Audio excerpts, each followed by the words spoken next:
Oke, standby, kamera ready, sound ready, 3, 2, 1, action.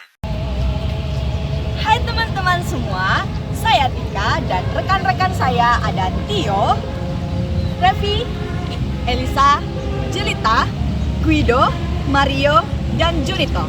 Kami kelompok 2 akan menjelaskan keadaan ekonomi, politik, dan sosial budaya dalam masa Orde Baru. Selamat menyaksikan. Orde Baru. Orde Baru adalah suatu tatanan seluruh kehidupan rakyat, bangsa, dan negara yang dikemas dalam kemurnian pelaksanaan Pancasila. Masa Orde Baru dipimpin oleh Presiden Soeharto selama 32 tahun. Pada masa Orde Baru, Indonesia menganut sistem pemerintahan presidensial. Orde Baru terjadi karena Tricumra, pembubaran PKI, pembubaran kabinet-kabinet, G30 SPKI, dan penurunan harga. Nah, selanjutnya saya akan menjelaskan tentang lahirnya Super Semar. Pasti teman-teman pada tahu apa itu Super Semar. Super Semar merupakan surat perintah 11 Maret, di mana Super Semar ini merupakan perintah dari Soekarno ke Soeharto, di mana berisi memulihkan keamanan, ketertiban, kestabilan pemerintah, dan keutuhan bangsa dan negara Republik Indonesia. Dengan adanya mandat ini, segala proses yang dilakukan harus dilaporkan kepada Soekarno. Dengan surat perintah ini, Soeharto menjadi kekuatan milik hukum untuk menerima semua tuntutan rakyat. Nah, dengan Super Semar ini, Orde Baru pun dimulai. Langkah-langkah Soeharto setelah mengembangkan Super Semar.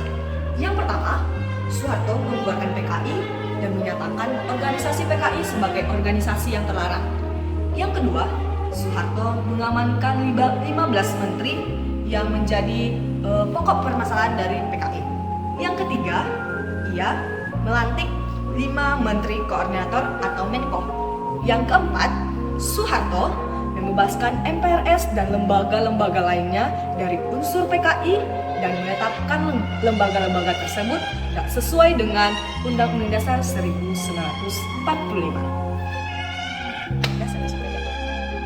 Dualisme kepemimpinan nasional yang dimana terbentuk pada saat adanya Super Semar, yang dimana pada masa ini terjadinya kepemimpinan dengan dua pihak secara bersamaan. Pihak pertama yaitu Soekarno, yang dimana pada masa itu Soekarno masih menjabat sebagai presiden, namun pada saat itu masa pamornya sedang merosot. Dan pihak kedua yaitu Soeharto, yang dimana ia juga menjalankan roda pemerintahan. Penyerahan mandat Soekarno kepada Soeharto. Di bawah Soekarno yang semakin lama semakin merosot, maka pada tanggal 22 Februari 1967, Soekarno menyerahkan mandatnya kepada Soeharto sebagai pengemban TAP MPRS nomor 9 TAP MPRS 1166. Maka pada tanggal 12 Maret 1967, Soekarno diangkat dan dilantik sebagai Ketua Presiden Republik Indonesia oleh Ketua MPRS yaitu A.H. Nasution. Oke, kawan-kawanku semua, selanjutnya adalah kebijakan Soeharto pada masa Orde Baru. Yang pertama adalah melahirkan undang-undang politik. Yang kedua, penyelenggaraan DPR-GR, yaitu untuk menumbuhkan hak-hak demokrasi dan mencerminkan kekuatan yang ada dalam masyarakat. Yang ketiga adalah penyederhanaan partai atau kursi partai. Yang keempat adalah Soekarno membentuk kabinet pembangunan. Yang kelima, melaksanakan pemilihan umum.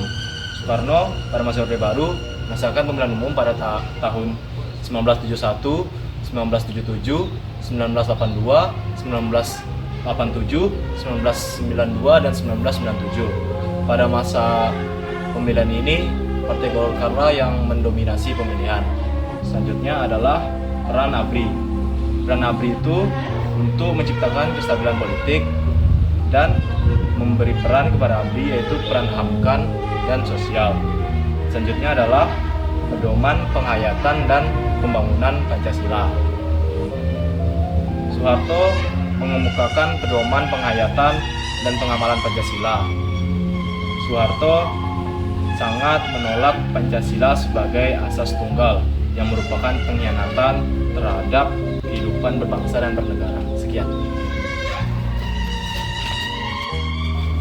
Kebijakan Soeharto pada masa Orde Baru untuk politik luar negeri adalah: pertama, Indonesia kembali menjadi anggota PBB setelah keluar pada tanggal 7 Januari 1965. Indonesia bergabung kembali pada tanggal 28 September 1966. Kemudian, Indonesia membukukan kerjasama antar negara Cina karena negara Cina terlibat dalam gerakan 30 September.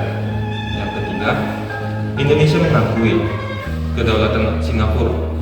Dan yang keempat, Indonesia menjadi negara pendiri organisasi ASEAN pada tanggal 8 Agustus 1966. Terima kasih. Nah, kebijakan Soeharto di dalam bidang pembangunan nasional. Pemerintahan Orde Baru sangat fokus juga terhadap pembangunan nasional atau juga disebut dengan rencana pembangunan 5 tahun atau Repelita. Kebijakan Soeharto pada masa Orde Baru di dalam bidang pertanian. Nah, pada saat masa Orde Baru itu terbuatlah sebuah revolusi hijau di Indonesia. Revolusi hijau sendiri lahir karena masalah pertambahan penduduk yang sangat pesat.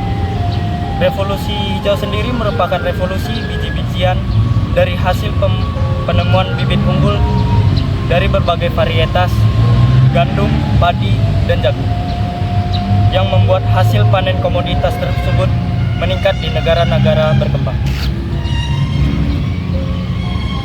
Selanjutnya, mari kita bahas kebijakan Soeharto masa Orde Baru di bidang sosial budaya dan kemasyarakatan. Ternyata, pemerintah mengontrol pelajaran sejarah buat anak sekolahan. Salah satunya lewat buku pelajaran dan film. Contohnya itu, film G30 SPKI yang diadakan setiap tanggal 30 September sebagai pengingat bahaya latihan PKI. Oh iya, ada juga film lain yaitu Janur Kuning yang berisikan memuja kepahlawanan Jenderal Soeharto. Selanjutnya, pemerintah mendukung kirab remaja Indonesia, yaitu Parade Pemuda yang diadakan 2 tahun sekali sejak tahun 1989 oleh Yayasan Tiara Indonesia pemimpin Mbak Tuto. Kegiatan ini berisikan tentang menyalurkan air bersih, memperbaiki rumah-rumah, membersihkan tempat ibadah, menanam pohon, hingga mengadakan diskusi dan pertunjukan seni di desa-desa. Selanjutnya, pemerintah juga mengasih peran penting banget ke Departemen Penerangan buat mengontrol informasi.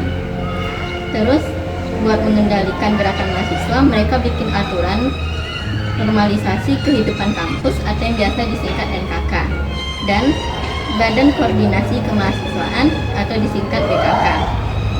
Jadi mahasiswa nggak bisa bergerak kayak dulu. Tahu nggak? Ternyata keluarga keturunan Tionghoa dulu dilarang untuk berekspresi. Mereka dianggap sebagai warga negara asing di Indonesia. Kesenian barongsai, perayaan Imlek, penggunaan bahasa Mandarin nggak boleh dilakukan secara terbuka dan harus mendapatkan izin dari pemerintah. Hal ini dilakukan agar mereka nggak menghimpun dan mengumpulkan kekuatan untuk memberontak dan menggulingkan pemerintah. Tahu nggak sih, pemerintahan Presiden Soeharto persis itu super dibatasi loh. Nggak boleh ada pemberitaan tentang pemerintahan yang negatif, apalagi kritik soal kinerja. Bahkan siapapun yang mencoba untuk menjatuhkan pemerintah bakal langsung diberikan tindakan. Pada masa Orde Baru, pendidikan fokus banget untuk nyiptain lulusan sebanyak-banyaknya. Tapi karena fokus pada lulusan yang sebanyak-banyaknya, kualitas pendidikan di Indonesia nggak dipenuhi. Nah, pastinya dari kebijakan Orde Baru ini akan menghasilkan yang namanya dampak positif. Dampak positif dari kebijakan masa Orde Baru ini diantaranya adalah pertumbuhan ekonomi yang semakin meningkat, Indonesia menjadi bangsa yang mampu memenuhi kebutuhan beras di negaranya sendiri, penurunan angka kemiskinan dengan peningkatan kesejahteraan rakyat, suksesnya transmigrasi, suksesnya KB, suksesnya Repelita atau yang dimaksud dengan rencana pembangunan 5 tahun, suksesnya gerakan wajib belajar, suksesnya keamanan dalam negeri, serta suksesnya menumbuhkan rasa nasionalisme dari setiap warga dengan menerapkan cinta produk dalam negeri. Wait. di balik sikap positifnya ternyata ada dampak negatifnya nih dari masa Orde Baru. Yaitu yang pertama, kritik yang dibungkam. Lalu yang kedua adalah penggunaan kekerasan untuk mewujudkan keamanan negara, yaitu menerbitkan program Petrus ataupun penembak